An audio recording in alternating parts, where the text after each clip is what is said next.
So let's begin Parshas Bereishis. A few quick facts about the Parsha. This Parsha contains 146 verses spread out over 5+ chapters. There's only one mitzvah in the entire Parsha. In fact, there's only 3 mitzvos in the whole book of Genesis.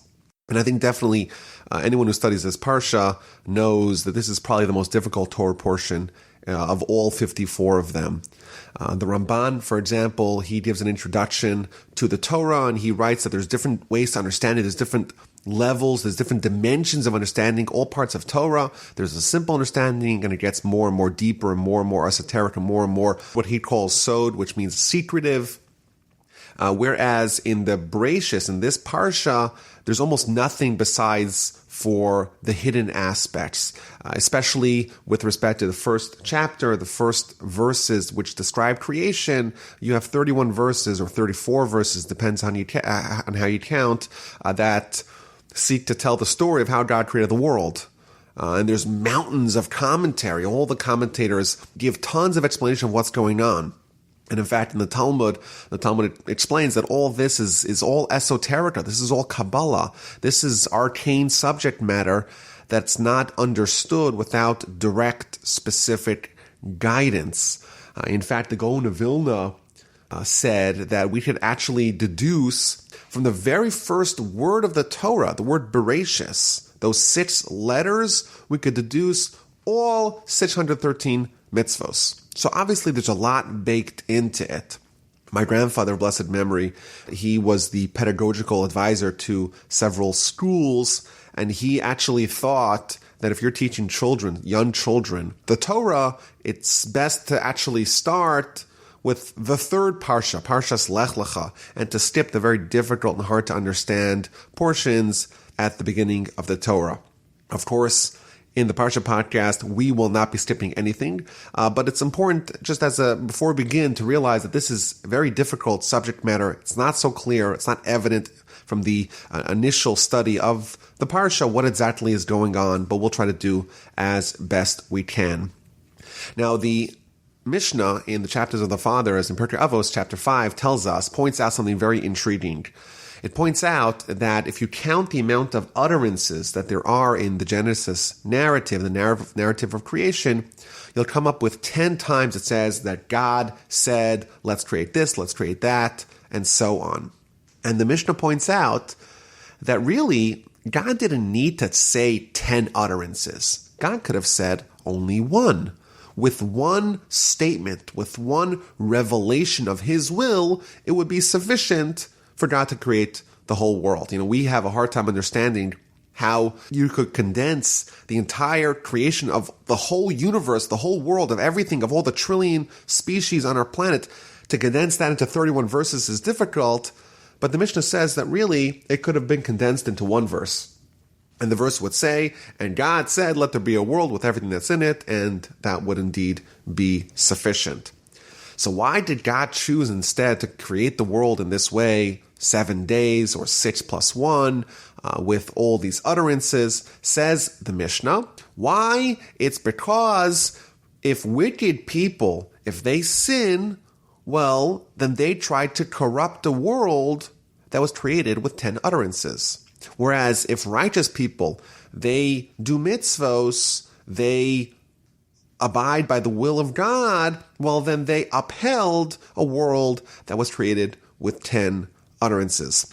What it's telling us is that the creation narrative is actually there for our benefit to understand that God, so to speak, the God who created everything, is so invested in our world. He took the time to go through the details, the minutia, so to speak, of adding all these other utterances, all these other revelations of His will to make His involvement in the world more pronounced. He could have said, oh, we're just creating the world, one utterance, and we're done. But no, He chose to say, let's create this, let's create that, and kind of going through the various realms of creation to show to us that He is involved in our world. It's one of the perspectives that's hard for people to grapple with, the idea that the same God that created the cosmos and all of time and space and the laws of physics and the whole universe is involved and cares about the lives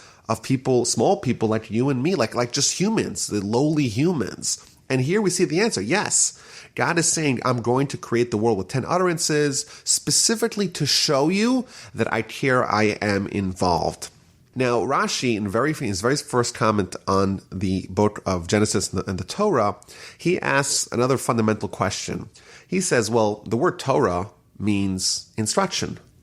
It's instructive. And if you collect all the instructions in the Torah, you have 613 what we call mitzvos, commandments that God gives us, instructions of how we're supposed to behave, what we're supposed to do, and what we're supposed to not do. Well, says Rashi, if so, if that's the objective of Torah, why do we have this whole narrative, the creation narrative, but really the whole book of Genesis, which, like we mentioned earlier, contains only 3 mitzvos? Let's just start with chapter 12 of the book of Exodus, when the Jewish people are about to leave Egypt and be liberated from their exile, and they get all the mitzvos surrounding what they need to do upon their exit of Egypt. That's a more fitting place to begin the Torah with, because that's where we start getting the mitzvos, the commandments of the Torah in Mas. So why do we start over here? That's his question. And the answer is because in the future, the Jewish people are going to come and they say, we have the land of Israel, and it's ours. And all the other people are going to say, no, it's not yours. You stole it. It's really ours. And then, says Rashi, we're going to go to Genesis, and we're going to go to the creation narrative, and we're going to show the people who question our claim to the land of Israel, we're going to show, hey, look, read Genesis. It says that God created the world. And if you read continually throughout Genesis, in many times, God says, you know what, I'm going to give the land of Israel to Abraham and his descendants, and to Isaac and to Jacob, to the Jewish people. And therefore, in order to substantiate the Jewish people's claim on the land of Israel, therefore, we have everything in the Torah, all the stories, all the narratives in the Torah that are not related to mitzvos. It's all to bolster and buttress our claim to the land of Israel. And this is interesting because if you look at the end of the Torah, the last portion of the Torah that we read a couple of days ago on Simchas Torah, the very last thing that it tells us in the Torah before the death of Moshe, which is the last several verses, it tells about the death and the eulogy of Moshe, it gives us almost like a geological sketch of the land of Israel. It says that God tells Moses, go up on the mountain, gaze upon the whole land of Israel, and it goes through the various dimensions of the land of Israel. So it's almost as if, according to Rashi here, the entire Torah from the beginning to end is this one deed almost. There we start off, we say, okay, the land of Israel belongs to us because God created the world, and the ultimate goal of this whole story that's rumbling throughout the Torah, we meet Abraham, Isaac, and Jacob, the Jewish people eventually, they go to Egypt, they spend a long time in Egypt, but all that is trying to get back to the land of Israel, to conquer it, and to dwell in it, and to fulfill God's objective. That's what we see here. And perhaps we could suggest that, in essence, the idea of the land of Israel, the idea of a holy land, is the essence of Torah. You know, land, after all, there's land. I live in Houston, Texas, and there's land. This whole country is America is huge. There's tons of land. So what's so special about the land of Israel? Why is that so central? And according to Jewish philosophy, the answer is because the land of Israel is holy. It's special. It's not mundane. It's not like all the other lands. It's not like Houston, Texas, or Des Moines. It's different. There's something unique there. It's almost like a replica of heaven. There's heaven, which is holy, and then there's the earth, which is mundane, which is regular, which is not holy. But the land of Israel, even though it's here, it's on earth, it's almost like a replica of heaven. And I would argue that that's, in essence, the goal of Torah, to create the conditions of heaven over here. And thus, I would say it's fitting that at the beginning of the Torah, according to Rashi, and certainly at the end of the Torah, we see that there's this drive, this focus on the land of Israel. So we begin with the Torah, and God says, the first instruction, day 1, the first commandment, the first utterance is, let there be light. And it's interesting, the commentaries point out that on day 4, on Wednesday, there is the creation of the celestial beings, of the sun, of the moon, of the stars, etc. Yet we have light on day one. In our world, light has to originate in a source. We have light from the sun. If there was no sun, well, we wouldn't have any light. If there was no light bulb, if there's no flashlight, if there's no source, there's no origin of the light, there is no light. Well, here we have light that doesn't seem to have an origin. So the Talmud offers two opinions to answer that question. According to one opinion, this is some sort of godly light. It says the Talmud, this is from the Talmud in Chadida 12a. According to the first opinion, this is the light. The light of day one was the light through which Adam was able to have unrestrained vision from one end of the world to the other end of the world. There's some primordial, godly light that was present, that was almost like an extension or an emanation of God himself, so to speak, or God's light. And that was the light of day one that was drawn into this world. Rashi goes on to tell us that that light was hidden away for the future. That's the first opinion of the Talmud. The second opinion of the Talmud is that on day one, everything was created, including the celestial beings, the sun, the moon, the stars, etc.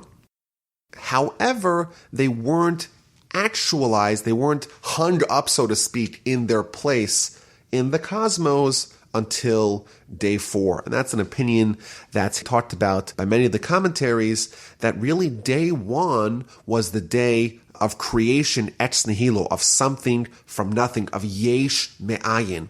God created something out of nothing that existed prior. Whereas the rest of the days, it was what's called yesh miyesh, creating something out of something that's pre-existing, where you're forming, you're actualizing those creations into their fixed form. So that's day 1. Day 1, God creates the light and the darkness. On day 2, God said, let there be the firmament in the midst of the waters. Let it separate between the waters and waters. There's heavenly waters, there's lower waters. The Ramban already comments that this is all hard to understand. This is all Kabbalah. This is all esoteric stuff. It's mystifying. We can't understand it. And he says in his commentary, don't try to think that I'm going to give you the answers. I won't, because it's not for you. It's not even for me. It's hard for us to understand what this actually means. What are these lower waters? What are these upper waters? There's an interesting teaching in Rashi in verse 6. Let there be firmament in the midst of the waters. Says Rashi that the waters were there, but they weren't firm. They weren't they weren't concretized. They weren't calcified. But what did God do? God screamed, and they got terrified, and they froze in place. It's a very strange idea that there's some sort of godly pronouncement that froze the water, that stiffened it, whatever that means. But one of the commentaries notes that the waters got scared of God and that froze them in place. And that maybe can be a model for us. We want to have things that we want to do, and we want to have habits that we want to acquire. We want to have good deeds and good character that we want to concretize within ourselves. And sometimes you have them, but they're fleeting. You have them, or you think you have them, and then maybe you could lose them. And here we see is that if you're fearful of heaven, if you have a serious relationship with God and you focus on that, that has the ability, just like God froze the water, God calcified the water with the fear of heaven, so to speak, we could do the same. If we inject fear of heaven into our life, that too will cement our good character that we are trying to acquire.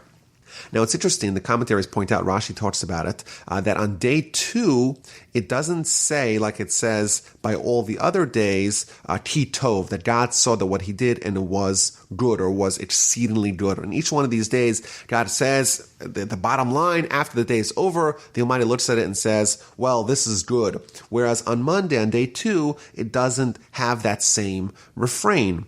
So Rashi explains, well, because the water, or the account of the creation and the formation and the setting of the water was not complete until day 3, until Tuesday, where God made the oceans and the seas and let the dry land be revealed.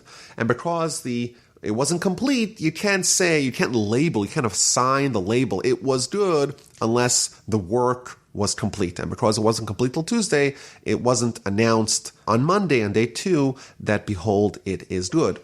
Now, it's interesting, the Talmud, in the book of Psachim, page 54a, asks the same question. Why, on Monday, on day 2 of creation, does it not label as it does with the other days, behold, it was good? The Talmud gives a different answer. The Talmud says that the reason why it does not announce that it was good on day 2, on Monday, is because Gehenom, purgatory, hell, was created on day 2. And it struck me that, Rashi has the Talmud, and the Talmud asks the same question. And the Talmud says that the reason why it wasn't assigned, day 2 wasn't assigned as a good day, was because of hell, because of Gehenna, because of the creation of the purgatory, of this place where the sinners, so to speak, are cleansed from their sin. And Rashi seems to give a different answer, that the work was not complete until day 3. So why would Rashi diverge from the Talmud's answer to the very same question? And maybe we could speculate that, in essence, Rashi's answer and the Talmud's answer is really one and the same. Rashi says that the reason why on Monday it wasn't labeled as it was good is because it wasn't finished until Tuesday. Well, in essence, that is exactly what the Jewish perspective of hell, of purgatory is when a job is not finished, something has to happen and it's not good. And that's what we call purgatory. So maybe Rashi is saying one half of the story, one half of the puzzle, and the Talmud is saying the other half of the puzzle, but both of them are referring to different elements of the same thing. The reason why it does not say it was good on Monday is because it wasn't complete. And that, in essence, is what the Talmud is saying when it says that Monday was the day for creation of Gehenna. Tuesday, we have the revelation of the land and the creation of trees and shrubbery and various vegetation. And on Wednesday, on day 4, we have the creation of the celestial beings in the heaven, the sun, the moon, the stars, etc. And there's a very astonishing Rashi here in verse 15 and 16. You read the verse says, "Let there be luminaries in the firmament and the heavens to separate between the day and the night, and they shall serve as signs and for festivals and for days and for years." As we know, a day and a month and a year, all those things, the calendar in essence, is regulated by the celestial beings. That's verse 14. Verse 15 says, "And they shall serve as luminaries in the firmaments of the heaven to shine upon the earth." And Rashi in this verse 15, says, the purpose of the sun and the moon and the stars is really about the calendar. That's the first verse after all, verse 14. That we should have signs for festivals, for days. We should be able to have a regulated calendar to live our lives by, so to speak. And in addition, a secondary function of the firmament is that there should be light, there should be illumination. If you were to ask me, or I would say most people, why do we have a sun? Most people would say, well, we have a sun because otherwise we wouldn't be able to live. We wouldn't have light. We wouldn't have heat, etc. And maybe you may also think of the fact that there's a calendar value to the sun and the moon and the stars, etc.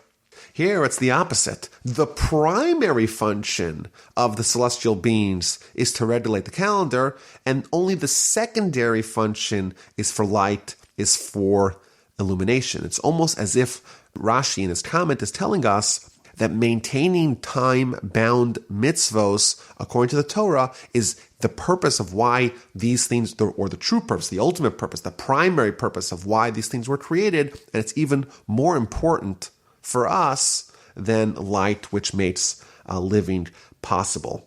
And then verse 16 talks about the two great luminaries. You have the sun, the great luminary, that is in charge of the day, and you have the moon, the more minor luminary, which is in charge of night. And in the Talmud, it brings an interesting backstory of these two luminaries. It says initially, God created the sun and the moon, and they were the same size. But then the moon complained to God and said, well, you can't have me, the moon, and the sun the same size. Is it possible to have two kings and they share one crown? So the Almighty says, you know what, you're right. And he shrunk it and made it much smaller. As we know, the sun is roughly 400 times larger than the moon. So this is an interesting, if maybe unusual, esoteric, difficult to understand, puzzling statement, but there's a dialogue here between God and the moon and God shrinking the moon. And I think there's actually an important lesson here, because the moon is complaining and God says, oh, you want to complain? Okay, I'll make you smaller and then there won't be two kings with one crown. The sun, your big sister, will be a much larger king. And therefore it was shrunk.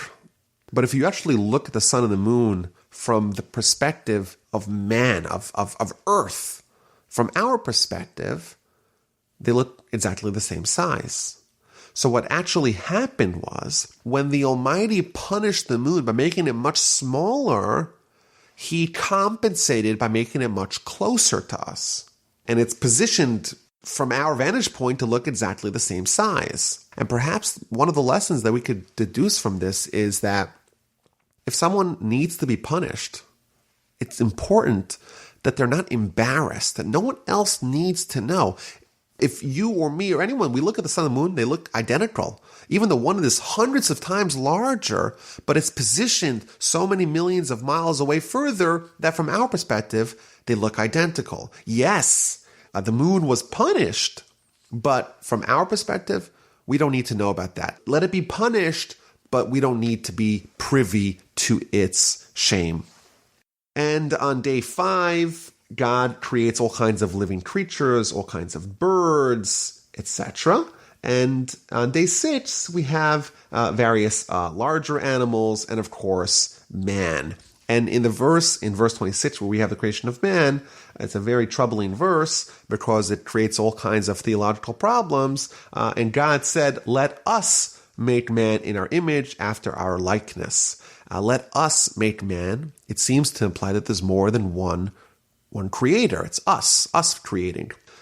So what's going on over here? So Rashi tells us, even though the angels did not help God in creating man, and this could create all kinds of proofs to polytheism, to multiple ultimate powers, still the Almighty is teaching us a lesson. The lesson is that we should be humble just like God is, and just like God is consulting with his underlings, so to speak, with the angels about creating man, we too should consult with our underlings.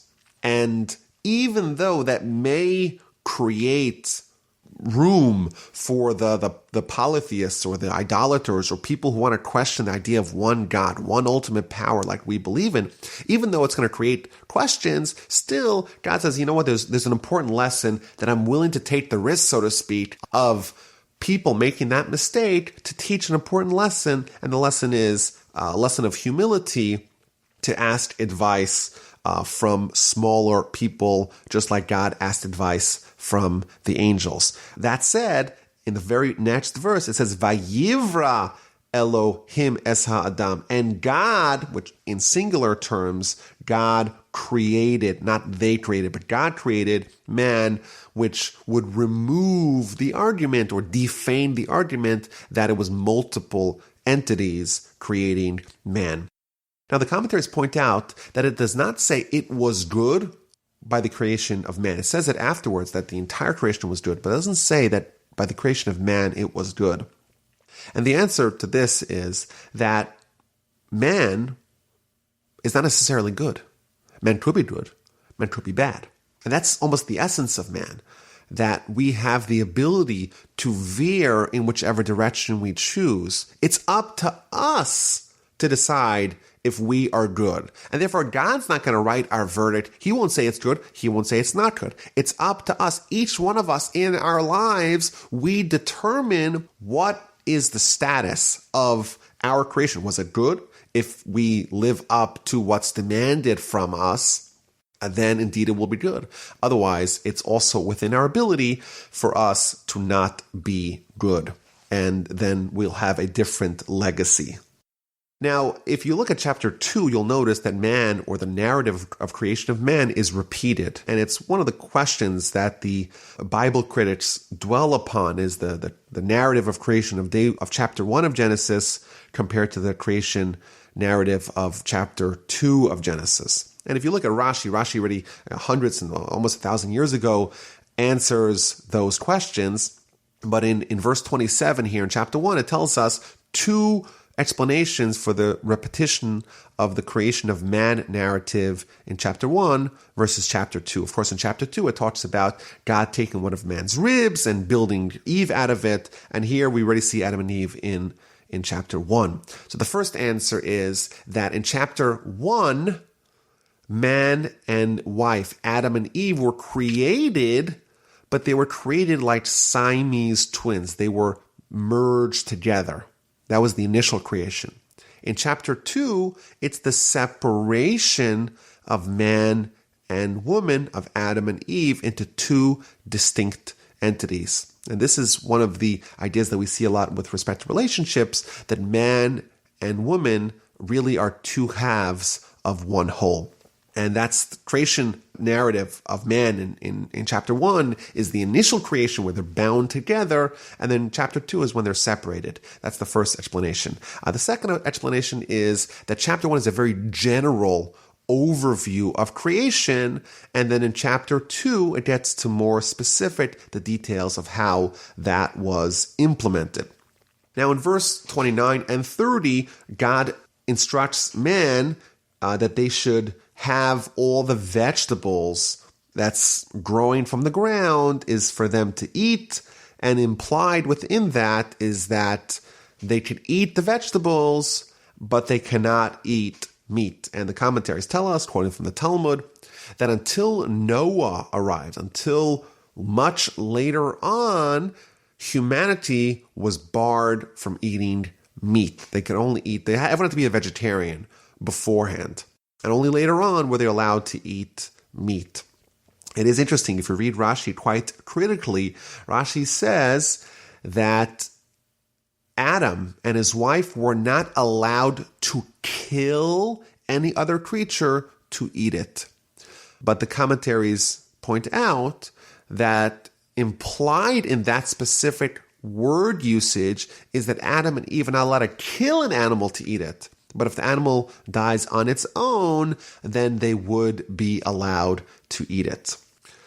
And finally, at the end of the creation narrative, we're told that God looked at everything that he did, and behold, it was exceedingly good, and thus concluded day 6. And chapter 2 begins with, of course, day 7. God ceased to work on day 7, and therefore God blessed and God sanctified day 7, because that's the day that he rested, that he ceased to work from all that he created to do. Of course, this is a precursor of the Sabbath, of the Shabbat that we have, which is almost mimicking what God did. We work for 6 days, and on day 7, we cease to work. Now, in chapter 2, verse 5, we read about the problem that existed, that even though there were trees and vegetation, but they didn't yield fruit. They didn't sprout yet to the surface because there was no rain, because there was no man. So Rashi here tells us something very important. The reason why there was no vegetation was because there was no rain. And the reason why it's because there was no rain is because there was no man. And Rashi tells us the only way there can be rain is if there is man. Why? Because God is not going to give rain unless there's a human who will benefit and acknowledge and appreciate that goodness and pray for it. And therefore, because there was no man yet, this is going before Adam was created, there's no man yet, and therefore there's no one to benefit and to appreciate the rain, therefore the vegetation and the trees did not sprout. Once Adam came along And he realized that this is something that the world needs. He prayed for it, and the rain came, and the trees and the various vegetation sprouted. In essence, what Rashi is telling us is that without prayer, this world gets severed from the spiritual world, from God, and the most basic functions which are needed to perpetuate the world, such as rain to grow vegetation, they cease happening. Prayer and appreciation of the goodness that God does for us are the forces that keep the world going, which is a very powerful idea that we see here at the very beginning of the history of man. And again, in chapter 2, we get this recapitulation of the creation of man. God is going to form man, earth from the ground, and blow into his nostrils the soul of life. Man is this hybrid of creation. It's half physical, half mundane, half from the earth, half very lowly. And on the other hand, God's blowing into man's nostrils the spirit of life, the soul, which is, of course, eternal. That's what man is. Man is this hybrid of creation where, on one hand, he's very physical in his body. On the other hand, he's very spiritual in his soul. Half animal, half earth, half angel, half spiritual. And the commentaries point out that if you look at the breakdown, there's a certain symmetry of creation. On day one, you have a heaven and earth, which is spiritual and physical. On day two, you have, the firmament for the heaven, that's spiritual. Day 3 is once again back to earth, which is the revelation of the dry land. Day 4, you go back to heaven. You have the celestial beings. Day 5, you go back to earth. And therefore, there's a certain symmetry that's being maintained. You have this balance between the spiritual and the physical, and therefore on day 6, you have to maintain that balance, and therefore man is the ultimate manifestation of that balance, because half of him, half of man, half of mankind is physical from the earth, and half of it is spiritual from the, so to speak, God blowing a soul into his nostrils. And then we're told about where man is placed. He's placed in the garden, which we call paradise, and the location of that place is told. But at this point, man and woman are not yet separated, and that's going to create a problem because, like we read in verse 18, it's not good for man to be alone. He has to have a spouse to help him. And Adam is tasked with the responsibility of naming all the animals. He names all the animals, and he realizes that every single animal, every single species has a spouse, and he desires a spouse as well. And it's important that Adam and Eve only become distinct entities, i.e. Adam is only given Eve as a spouse once he starts desiring it, once he realizes that all the other animals have it and he doesn't, and then God says, you want it? You want to have a spouse? And therefore, verse 21 read, God puts him to sleep, takes one of his ribs, and refashions it into a wife. And Adam is so delighted. He says, wow, this is a woman who came from bone for my bone, flesh for my flesh. This is going to be my wife. And the verse goes on to tell us this is a good idea. People should get married. A man should leave his father and his mother, should cleave to his wife, and become one flesh. There's an interesting anecdote in the Talmud where Rabbi Gamliel, who was the leader of the Jewish people, had a dialogue, a debate, if you will, with one of the Roman emperors. And the Roman emperor tells Rabbi Gamliel, he says, well, your God is a thief because God puts Adam to sleep and steals one of his ribs to fashion Eve out of it. So God's a thief. That's what he tells him. The daughter of the Caesar says to Rabbi Gamliel, you don't need to answer him. I'll answer my father. And she says to him, well, I need a military commander. I need an army. Why, says her father, the Caesar? He says, well, thieves came in the middle of the night and they stole a pitcher made of silver and they replaced it with a pitcher made of gold. And I have to go find the culprits. I got to go mete out justice to those thieves. So the father responds to her, well, they took a silver pitcher and they replaced it with a gold pitcher. I hope these thieves come every night. It's great. We got an upgrade. So she says to him, well, what did Adam lose and what did Adam gain? He lost one of his ribs, but now he has a wife who's going to help him, aid him, and assist him to achieve whatever it is he wants in life. And therefore, it was a net positive. It was a thief, maybe, but this is the kind of thief that you want, who takes away the silver and replaces it with something much more valuable. So then her father says, then the Caesar says, no. Okay, that wasn't really my question. My question was, why does God put Adam to sleep and only then do the surgery to take out the rib to give him Eve? Do it. Don't do it surreptitiously. Do it straight up. Let him take the rib out and let him. And why is Adam put into a deep slumber that he can't partake or can't perceive in this happening? So again, the daughter responds, bring me a piece of raw meat. They take this hunk of raw meat, and it's all disgusting, and it's all covered with all kinds of, it's nasty. And she starts butchering it all up for him. And then she presents him a steak. And he says to him, I'm nauseated by it. I don't want to touch this. It's disgusting. I saw the whole process where this meat was, initially it was dripping in blood and it was covered in guts, and I don't want to eat it, even though it may look very appetizing now, because I was in the kitchen, because I was in the butcher house, seeing it being processed, I don't want any part of it. So she says to him, that's exactly the same reason why Adam was put to sleep. He was just shown the finished product. Had he been privy to this whole gory surgery, he sees his ribs being taken out and his blood and all kinds of disgusting things, then he too would be disgusted with Eve. So again, we see that the Almighty is going to do things in a way that are going to be more pleasant and more palatable for Adam and by extension for us. Now it's interesting. Here we get this piece of advice that a man should leave his father and his mother and cleave to his wife and become one flesh. It's almost as if there's something about Adam and Eve and their marriage that we should model our marriages and our relationships after. Now, a quick spoiler alert, chapter 3, the marriage is going to seem to go south or sideways at a minimum. And it's kind of odd that Adam and Eve are presented as, they're put on the pedestal. This is what a marriage should look like. And therefore, the Torah, the narrator of the Torah, so to speak, in verse 24 tells us, we too should leave our father and mother and cleave to our wife and become one flesh.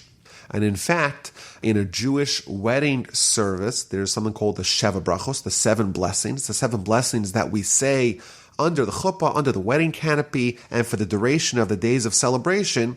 And one of those blessings is Sameach Tisamach, gladden the bride and the groom like you did with Adam and Eve. Again, we're told that our marriages should be modeled after the relationship of Adam and Eve. So there's many different answers to this question. But one of the answers of what was so special about Adam and Eve's relationship that we should model our relationships after is the fact that Adam, all he had was Eve. And Eve, all she had was Adam. And what we're telling a bride and a groom under the wedding canopy and for the duration of the 7 days of celebration is that you should try to model yourself after Adam and Eve, because yes, they had their disagreements, and yes, they had their marital discord that we'll read about in chapter 3, but you know what? They had each other, and none of them were looking at any other people, any other potential relationships, because after all, there was no one else. I remember many years ago, I heard a married man opining, quote, even after you submit your order in a restaurant, you could still look at the menu, i.e., even though he was married, you could still ogle at other women. And I was thinking that's really not taking the lesson of Adam and Eve to heart. Adam had Eve and no one else, and didn't look at anyone else, and she had him and didn't look at anyone else either, and that's the appropriate relationship. Once you make your order, that's it. You don't look at the menu, and I kind of wonder sometimes what happened to him to that individual and his marriage with that attitude. It doesn't seem like it's very likely to succeed for very long. And the final verse of chapter 2, we're told that Adam and Eve were naked, but they were unashamed of it. And Rashi tells us that they didn't have a Yetzer Hara, they didn't have an evil inclination until after the sin, the original sin of chapter 3 of Genesis, and therefore they had no shame. What this is telling us is that shame stems from the potential of lustful sin. And prior to the sin of chapter 3, there was no lust because there was no internal Yetzer Hara, there was no internal evil inclination, and therefore they were as embarrassed of their nakedness as we are of our hands. Just like you're not embarrassed of your hands, they were not embarrassed of their nakedness. In chapter 3, we meet the serpent, the snake, and it's a cunning animal. It's the most cunning, and he gets involved, and he tries to create the problem. And what's the problem? The problem is that God tells Adam and Eve, you're in this beautiful garden, everything there is for you to enjoy, with the exception of this one tree that's in the middle of the garden, the Eitz Hadas, the tree of knowledge of good and bad. You can't eat it. On the day that you eat it, you will surely die. And the snake tells the woman, which is Eve, tells her, well, what did the Almighty say with respect to eating from the trees, from the fruits of the garden? And he says, well, we can eat whatever we want, but we can't eat from the tree which is in the center of the garden, from the tree of knowledge, because God said don't eat it and don't touch it. And Rashi right away picks up on this, that even though God told Adam and Eve don't eat from the tree, she said don't eat, that we shouldn't, as if God told us we shouldn't eat and we shouldn't touch from the tree in the middle of the garden.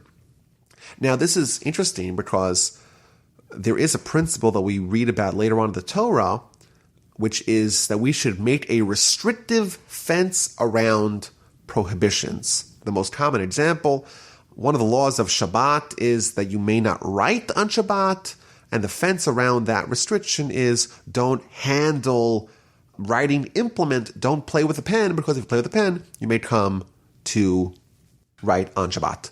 Just like if you have a nuclear reactor, you put a fence around it because you don't want people coming even close to it because it's so dangerous. Similarly, you don't want to eat from the tree, you don't touch it because you add an extra layer of separation between you and the tree.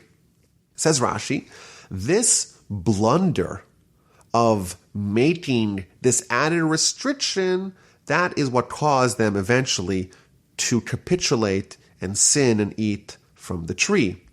Now, the obvious question is, well, we know that you're supposed to make these kinds of restrictive fences around prohibitions. What did she do so wrong?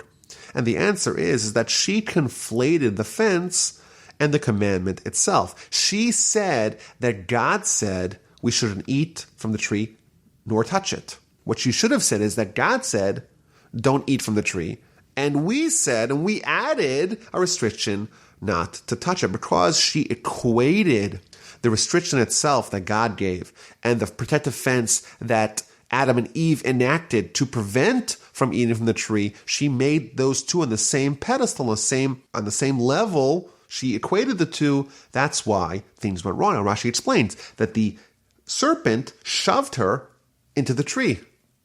And she said, hey, see, you touch the tree, no problem. Obviously, God is making up this story. You said God says you can't touch the tree. The day you touch the tree, you'll die. It's not true. Look, you just touched the tree and you didn't die. And then the serpent tells her, well, the real reason why God doesn't want you to eat from the tree of knowledge of good and bad is because then you become like God. You'll be knowing good and bad. Therefore, he doesn't want you to eat it because then he's going to lose his monopoly on being God. You'll become a God like him. And indeed, she capitulates, she eats from the tree, she gives it to her husband, and right away their eyes are opened, and they realize that they're naked, and they try to cover themselves up with some foliage. Now, it's interesting, the Talmud points out that the serpent told her the truth. that you will become like God, knowing good and bad. Because what indeed happened? Later on in chapter 3, we read that after they ate from the tree, they did become knowing good and bad. Both good and bad are now internal motivators. And they became like God because they have now more choices, more free will. And of course, this whole chapter, this whole story is one of the most difficult things to understand. It's like the founding episode of humanity. God gives this commandment. Adam and Eve aren't up for the test. And then all kinds of terrible things happen as a consequence. But just quite briefly, of course, there's mountains of Jewish literature on this subject. As a general understanding of what's going on here is that Adam and Eve, humanity at that point, they're created in the image of God. They have godly capacities to make choices. Now, the choices were of a different level than they are today. Like we explained earlier, the Yetzer Hara, the evil inclination, was not internal. It wasn't something that they knew from within. It was external. It was manifested by the serpent that was outside of them, and that created the test, the challenge to eat, to not eat. That's the choice, the free will that they have. After they eat from the tree of knowledge, good and bad, both good and bad become internal, i.e., the evil inclination is now subsumed within them, and they're internally conflicted to do good and do bad. Their soul says do good, their evil inclination that also operates from within them is also telling them do bad. And therefore, the conflict, so to speak, that now we have to grapple with is actually more fierce, because now we have to not only fend off an external threats, we have to almost evict internal threats. There's internal enemies, so to speak. There's the evil inclination that's operating within us, telling us to do bad. And the commentaries point out that Adam and Eve knew what they were getting themselves into. They knew that their decision would have drastic consequences, but they did it willfully. It was a calculated decision to embrace this world, the world that we live in today, the world where we have a much more heightened degree of free will, because both good and bad are operating within us. It's a mixture.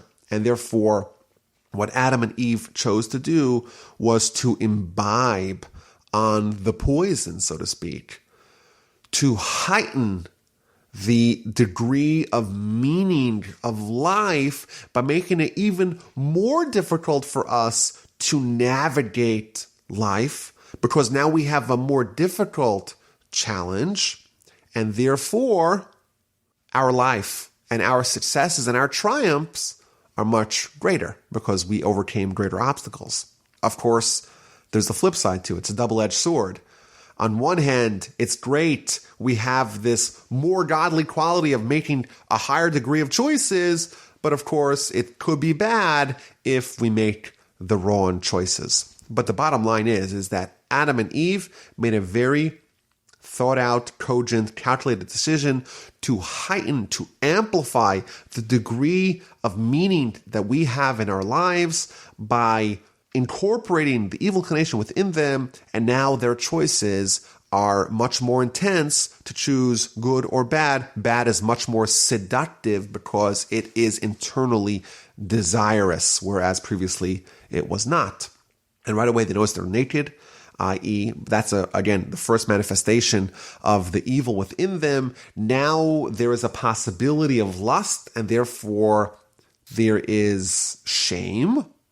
And right away, God comes into the garden, and they start hiding, and God calls out to them, "Where are you?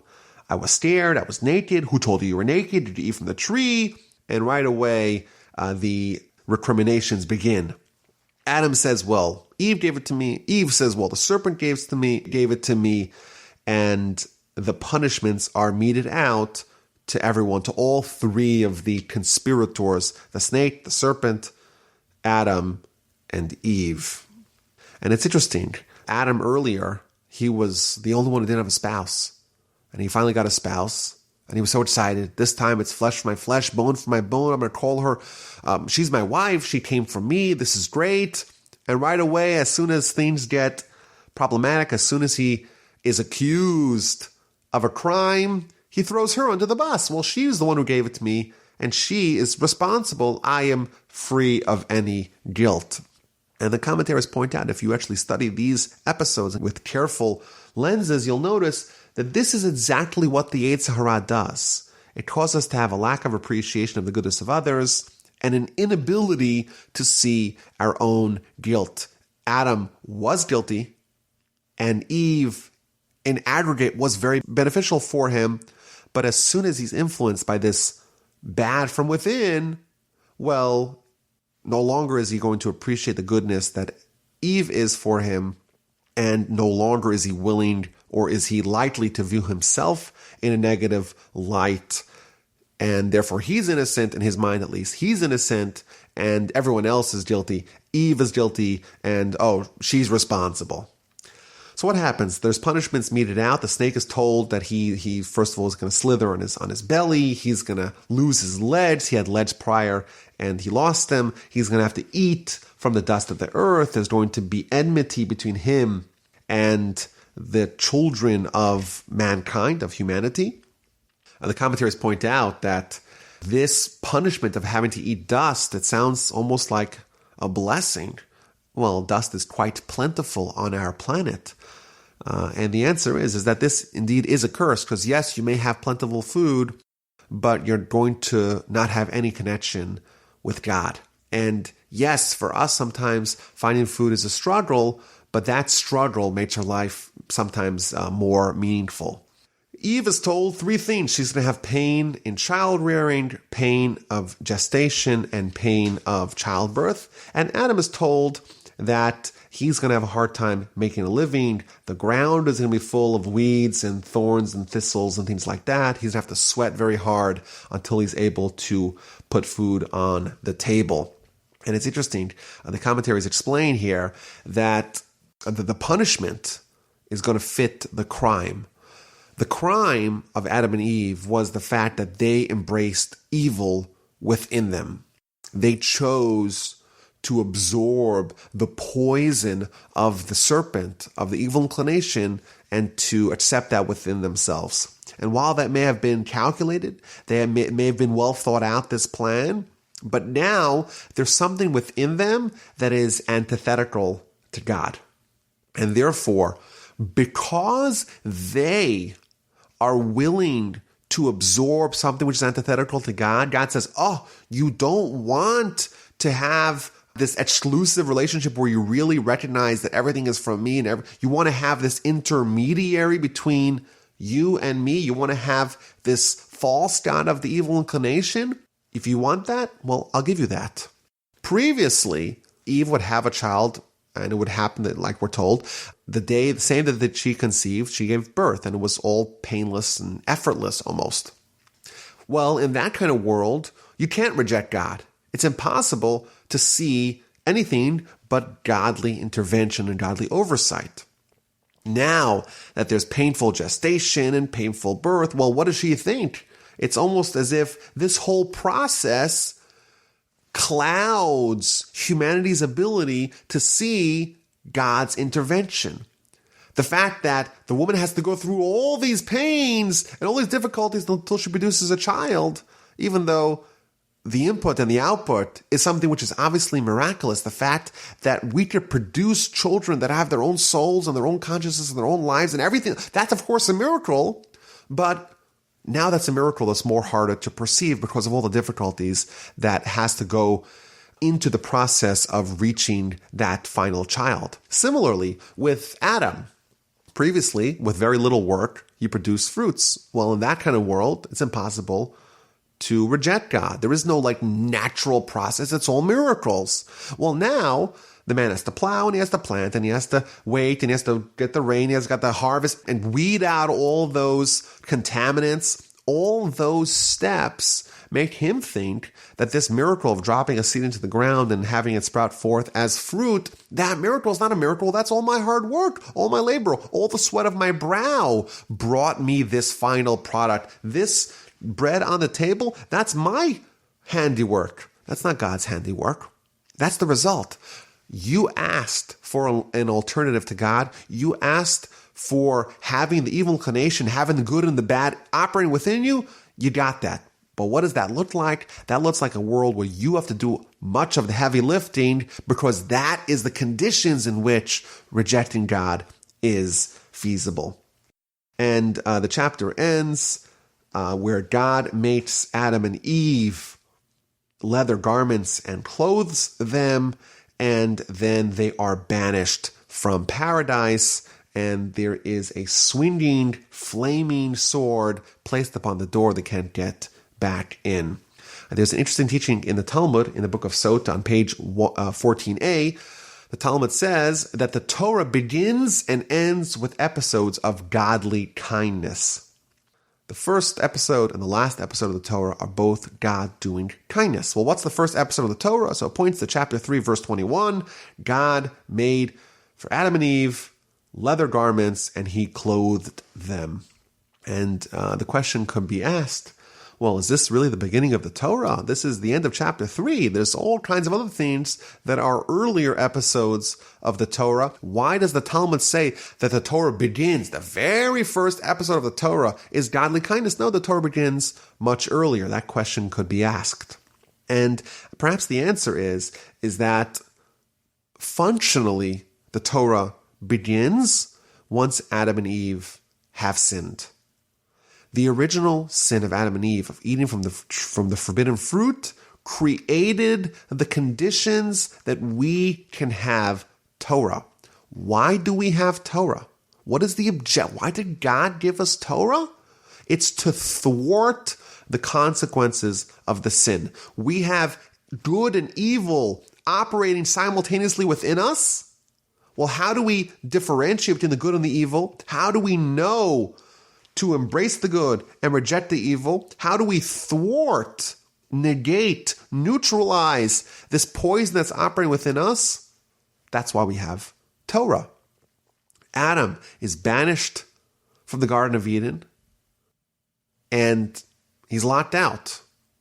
That's, of course, a result of the sin. When we have Torah, Torah is the tools to undo the consequences of the sin, to remove the evil from within us, and to allow us to regain entry into paradise. A very powerful idea. Chapter 4, we meet Cain and Abel, the children of Adam and Eve. One of them becomes a farmer, one of them becomes a shepherd, and they both bring sacrifices and offerings to God. Cain brings from the more poorer quality fruits, and Abel brings from the more choicest fruit. And of course, God accepts the offering of Abel, but rejects the offering of Cain. Cain gets envious. He gets upset. He gets depressed. God says to him, listen, if you improve what you do, I'll embrace it. But if you don't, well, then what do you expect? Cain is not comforted, and he plots, and he eventually kills his brother. God says to him, where's your brother? Am I my brother's keeper? And Cain is punished. So it's interesting. Cain, the reason why this whole thing was set into motion is because he brought an offering to God, and God rejected it. Well, why did God reject it? Because it was of a lower quality. It seems like the lesson here is that doing mitzvos, doing Torah, fulfilling the will of God, trying to develop a relationship with God is not about just doing the perfunctory acts of offering something for God.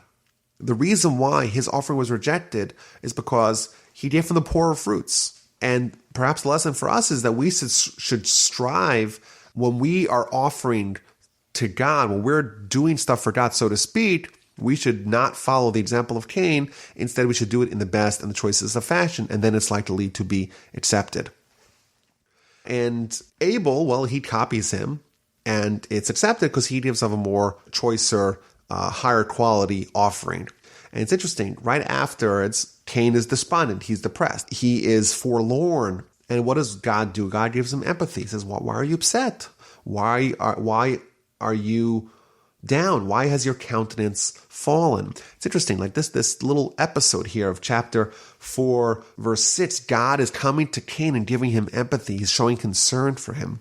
The Rambam Maimonides tells us that whenever we're told or shown God's behavior, it's because it's something that we ought to try to emulate. There's a mitzvah, there's a commandment for us to try to emulate, to walk in God's ways.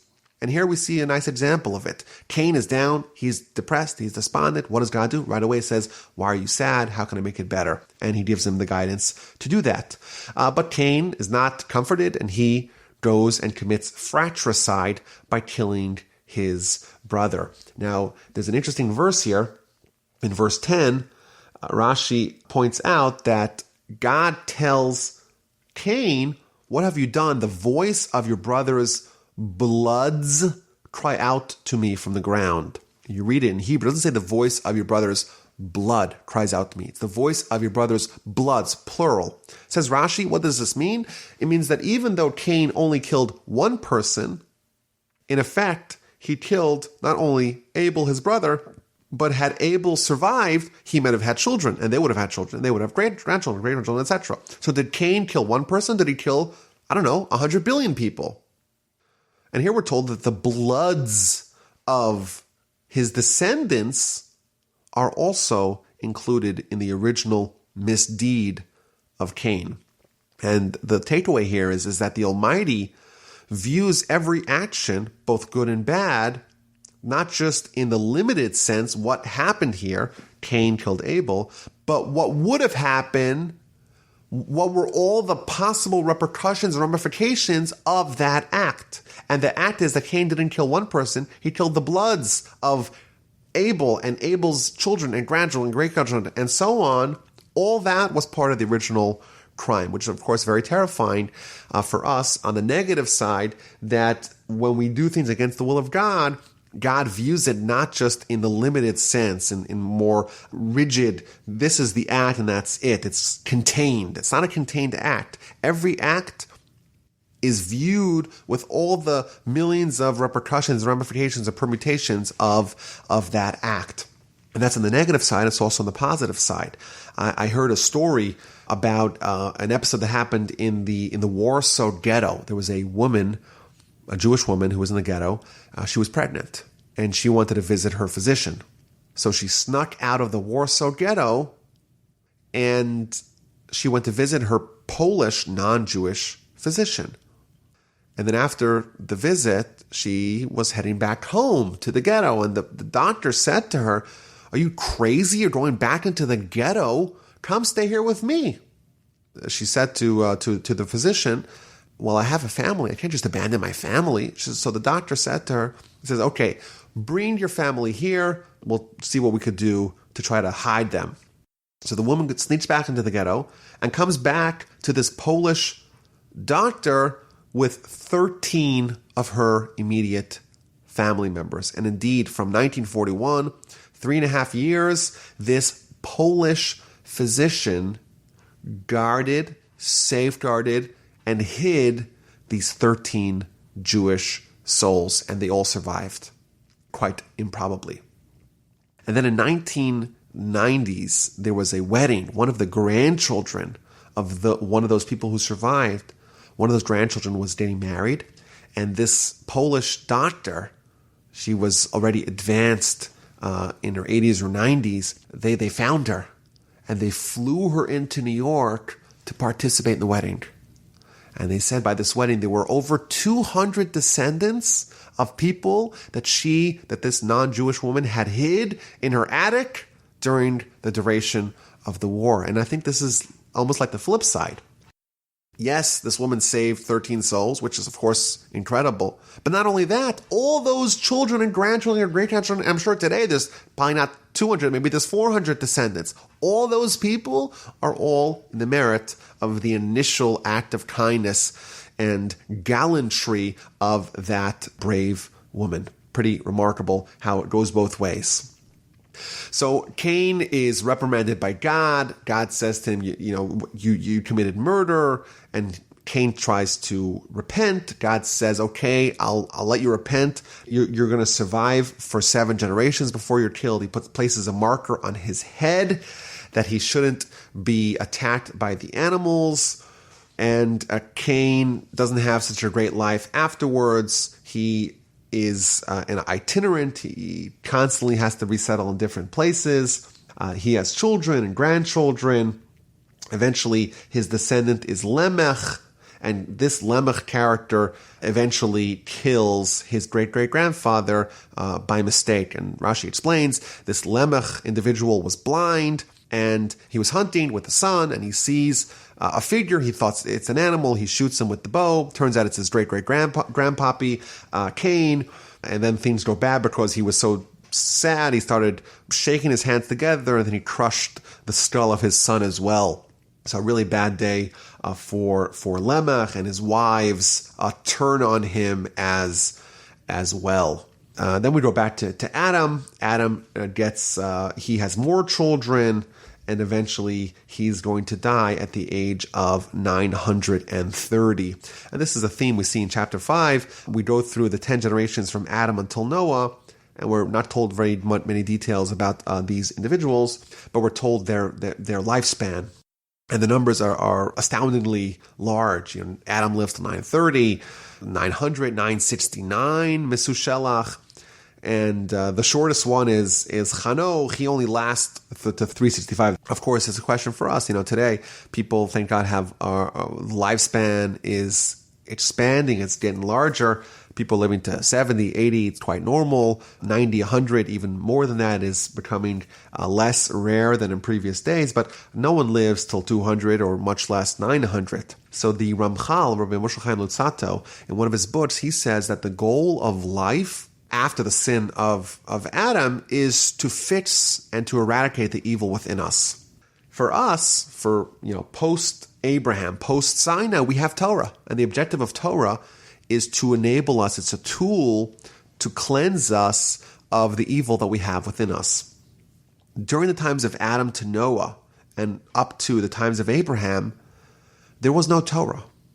And therefore, they had to come up with other ways to achieve the same end of trying to remove the evil from within them.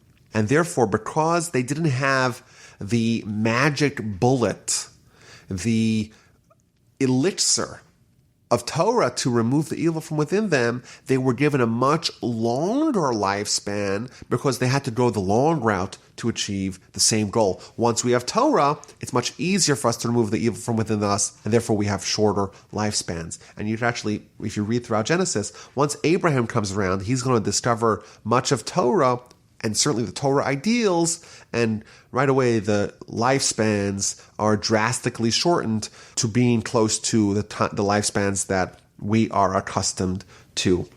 Now, there's an interesting note here. While it lists all the generations from Adam to Noah, there's one in particular that is of note, and that's Chanoch, who is from Adam to Seth to Enosh to Canaan to Mahalalel to Yered to Jared to Enoch, Mesushelah, Lamech, and Noah, 10 generations. We meet also Chanoch. And Chanoch, he lives a comparatively shorter life, 365. And Rashi says something very surprising. Rashi says that the reason why he died young or relatively young is because he was righteous. And God was worried that if he lives a long time, he may regress and he may become less righteous. And therefore, God killed him as an act of mercy, which is a very important teaching here in Rashi. If we just read this, we would say, well, why is Chanoch, who's righteous, the verse says is walking with God, why is he dying young? And then Rashi tells us, no, it's actually the opposite. It's not a punishment. It's not an indictment of Chanoch. In fact, it's to his benefit to die young because that will ensure that he'll die righteous. And this, again, shows us that we have no idea what kind of godly calculations are going on. And we see this again a little bit later on in the last verse of chapter 5. It tells us that Noah was 500 years old when he had his children. And Rashi points out that Previously, the people were 100 maybe or so when they had children. Why did it take Noah so long to become a father? And the answer is that God said, well, if Noah would have children earlier and they were to be wicked, well, then they'll die in the flood, which is upcoming quite soon.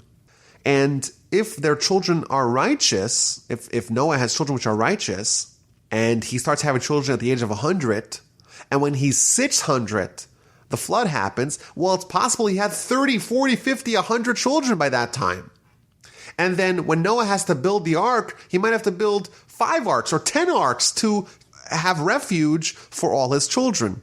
And therefore, God said, okay, I'm going to give him infertility. He's not going to become fertile until the age of 500. That way, he'll have very few children by the time that the flood happens. So again, we see the same kind of thing. We have the two righteous people of this whole narrative. Chanoch, the righteous, he dies young. Noah, who is the righteous one as well, and he's so old before he has his first child. He's infertile, and in both instances, Rashi tells us that this is God making a calculation that is actually to the benefit of the righteous people of Chanoch and Noah, even though for us it may not seem like it's very beneficial for them. And in chapter 6, we see the degradation of society. There's masses of people, and they start to behave in a very immoral fashion. Women were kidnapped and raped, like Rashi tells us. There was strong men who would bully people, who would use their power and their strength to submit and subjugate the rest of society. And idolatry started to become more popular. There was all kinds of sexual misdeeds that became the norm. And even the animals were starting to behave in a corrupt and immoral fashion. And God says, I'm going to allow them, I'm going to tolerate them for another 120 years. But if they don't rectify and mend their ways, I'm going to destroy them. And the Parsha ends. Noah found favor in the eyes of God. Noah was the outlier. Noah was the one person in a sea of immorality, in a sea of sin, in a world that had begun to deteriorate spiritually. Noah was the one person who found favor in the eyes of God. And of course, the very next Parsha we'll do next week, please God, is the Parsha, Parshas Noah, the story of Noah and the ark and the flood and the fact that God is, so to speak, starting anew. This humanity has become so corrupt, so beyond repair, we're going to have to clean house and start from scratch.